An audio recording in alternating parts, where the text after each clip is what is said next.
মূলত এই পাতলা অংশটাই ডিসপ্লে। এটা যেটা দেখতে পাচ্ছেন এটা কার্ভ ডিসপ্লে।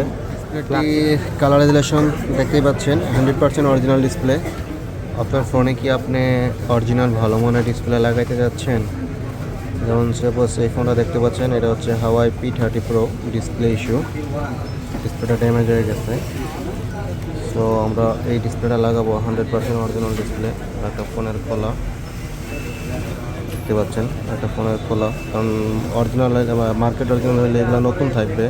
এটার ভিতরে লাগাবো। সো কাজের সুবিধার্থে আমরা ফোনটা ব্যাকপ্যানটা খুলে রাখছি আগেই।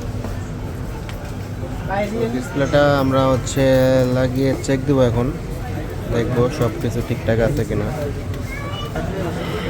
সো ডিসপ্লেটি কালারাইজেশন দেখতেই পাচ্ছেন 100% অরিজিনাল ডিসপ্লে। মূলত অরিজিনাল ডিসপ্লেগুলোর একটা বৈশিষ্ট্য হচ্ছে যে এই ডিসপ্লেগুলো মূলত লাগাইলে বোঝা যায় না যে কখনো ডিসপ্লে এর আগে ফোনে চেঞ্জ হয়েছে, কারণ ডিসপ্লের কালার আগে যা ছিল সেম টু সেমই থাকবে। তো আপনাদের ফোনের যে কোনো সমস্যা সমাধানের জন্য রমজান ইলেকট্রনিক্সে যোগাযোগ করতে পারেন। আর আমাদের কাছে বিশেষ করে অল ব্র্যান্ডের ফোনের অরিজিনাল মার্কেট অরিজিনাল ডিসপ্লেগুলো অ্যাভেলেবেল পেয়ে যাবেন।